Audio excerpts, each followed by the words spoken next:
अगर आप सीटेट का एग्जाम पास करना चाहते हैं तो इस वीडियो में हमने आपके लिए 5 टिप्स शेयर किए हैं जिसको अगर आप अच्छे से फॉलो करते हैं तो बहुत ही आसानी से आप सीटेट का एग्जाम पास कर पाएंगे। नमस्कार दोस्तों, study with team Banaras YouTube channel में आपका स्वागत है। तो चलिए देख लेते हैं कि पहला टिप्स क्या है। तो पहला टिप्स है पॉजिटिव माइंडसेट। देखिए, सारा खेल क्या होता है, माइंडसेट का होता है।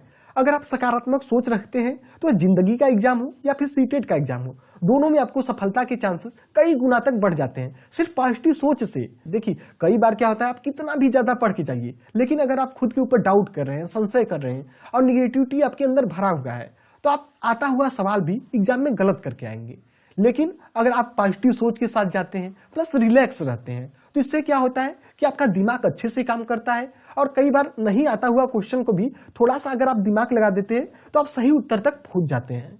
अब चलिए सेकेंड पॉइंट देख लेते हैं कि क्या है। तो वह है हर सेक्शन के प्रश्न का वैल्यू बराबर होता है। इसका क्या मतलब है? तो इसके लिए हमें सीटेट का सिलेबस समझना पड़ेगा।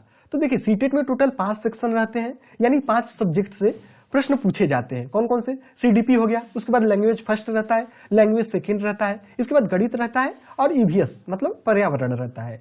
30-30 प्रश्न सभी सेक्शन से पूछे जाते हैं, मतलब 150 प्रश्न हो गए और 150 नंबर के लिए।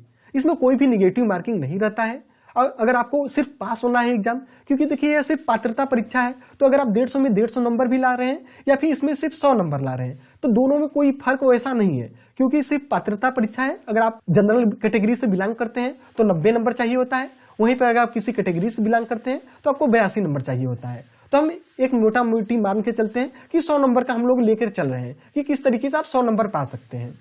तो 100 नंबर पा रहे हैं, इसका मतलब आपके पास ऑप्शन है कि 50 प्रश्न आप गलत भी कर सकते हैं। अगर आप सोच रहे होंगे हम गलत करने की बात क्यों कर रहे हैं, तो देखिए सारा खेल हमने बताया था ना कि माइंडसेट वाली बात है। अगर आप 150 में 150 नंबर चाहेंगे तो ये थोड़ा सा डिफिकल्ट है, इसके लिए आपको बहुत ज्यादा पढ़ाई करना पड़ेगा। लेकिन अगर आप सोचते हैं कि आपके पास ऑप्शन है कि 50 प्रश्न आप छोड़ सकते हैं, तब तो आपके पास ऑप्शन है जो विषय कमजोर है तो आप चाहे तो उसमें कम ध्यान दे सकते हैं। जैसे अगर मान लेते हैं कि आपका ईवीएस बहुत अच्छा है, तो अगर आप इसमें 30 में 30 नंबर ला देते हैं तो यहाँ से आपका 30 नंबर पक्का हो गया। इसके बाद मान लेते हैं आपका सीडीपी बहुत अच्छा है, यहाँ से भी आपने 30 नंबर ला दिया। इसके बाद आपका कोई ना कोई लैंग्वेज तो अच्छा होगा ही, मान लेते हैं यहाँ से आपने 30 नंबर ला लिया, ठीक है, तो आपका टोटल तो 90 नंबर यहीं से हो गया और आपने क्या किया, सीटेट का एग्जाम पास कर लिया।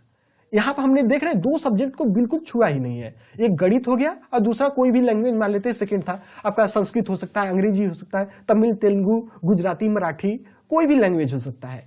कि आपका जो सब्जेक्ट स्ट्रांग है आपको उस पर ही फोकस करना है। और ज्यादातर लोग गलती यहीं पर करते हैं कि जो उनका सब्जेक्ट कमजोर भी है उस पर सोचते हैं कि बहुत ज्यादा ध्यान दे दें। तो अगर आपको लग रहा है कि समय है आपके पास, तब तो बिल्कुल आप पढ़ाई करिए, आप 150 में 150 नंबर लाइए। लेकिन अगर आपके पास समय कम है तो अगर आपको सिर्फ सीटेट का एग्जाम पास करना है तो आपको फोकस सिर्फ उसी चीज पर करना है जिस पर आप कम समय में अच्छा रिजल्ट ला सकते हैं। जैसे देखिए, ईवीएस काफी सिंपल सब्जेक्ट होता है, इसके बाद सीडीपी भी अगर आप अच्छे से पढ़ लेंगे, लैंग्वेज जो भी आपका जैसे मातृभाषा है अगर आप उसे बचपन से पढ़ते आ रहे हैं तो इन सब चीजों में स्कोर करना नंबर बहुत ही ज्यादा आसान होता है, ठीक है। और बाकी देखिए, इसके बाद मैथ में भी 15 देखिए 15 नंबर का पेडागॉजी हर सब्जेक्ट में आता है, उसको तो आप बहुत आसानी से कर सकते हैं, ठीक है। तो अगर 100 से 120 नंबर तो लाना बहुत आसान है अगर थोड़ा सा आप स्मार्ट वर्क करते हैं, ठीक है। तो आप समझ चुके हैं इसका मेन मकसद यही था कि आपका जो सिंपल सब्जेक्ट है जिसे आप आसानी से कर सकते हैं, अगर आप सिर्फ वहीं से भी 100 नंबर पा जा रहे हैं तो कोई हमें चिंता करने की बात नहीं है। अब देखिए नेक्स्ट पॉइंट पे चलते हैं। यही से हमारा तीसरा वाला पॉइंट निकल के आता है कि क्या पढ़ना है क्या छोड़ना है। जब आपको समझ में आ गया है कि सभी सब्जेक्ट का वैल्यू बराबर है तो आप चाहे तो जो सब्जेक्ट आपका बहुत अच्छा है, जिसमें कम समय में आप अच्छा स्कोर कर सकते हैं, तो आप उस पर फोकस करिए और जो कठिन है उसको आप छोड़ सकते हैं, ठीक है। हमने इसके पहले वाले पॉइंट में ही इसको मिला करके बता दिया था। अब चलिए नेक्स्ट पॉइंट देख लेते हैं। अब देखिए, सीटेट का एग्जाम एक स्पेसिफिक पैटर्न पर होता है, तो अगर आप सिर्फ प्रीवियस ईयर पेपर को भी अच्छे से एनालाइज कर लेते हैं, सॉल्व कर लेते हैं, तो आप बहुत ही आसानी से 100 नंबर पा जाएंगे।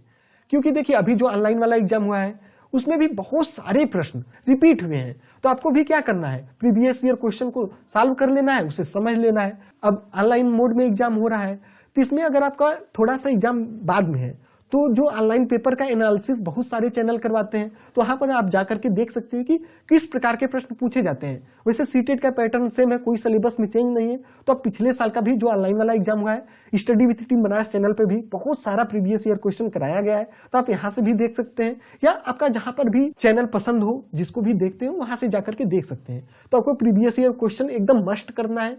अगर आप कुछ नहीं कर रहे हैं, बस प्रीवियस ईयर क्वेश्चन भी सॉल्व कर ले रहे हैं, फिर भी आप आसानी से एग्जाम में पास हो जाएंगे। इसके बाद देखिए, अब लास्ट में क्या होता है कि जब आप एग्जामिनेशन हॉल में हो, तो यहाँ पर ऐसा नहीं है कि आपको सब प्रश्न आ रहा होगा, लेकिन जब आप प्रश्न को पढ़ेंगे तो उसमें देखिए 4 ऑप्शन रहता है।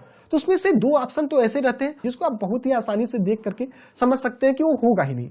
तो ऑप्शन बचता है 2, तो इसमें से आप देख सकते हैं कि कौन सा ज्यादा अप्रोप्रिएट है।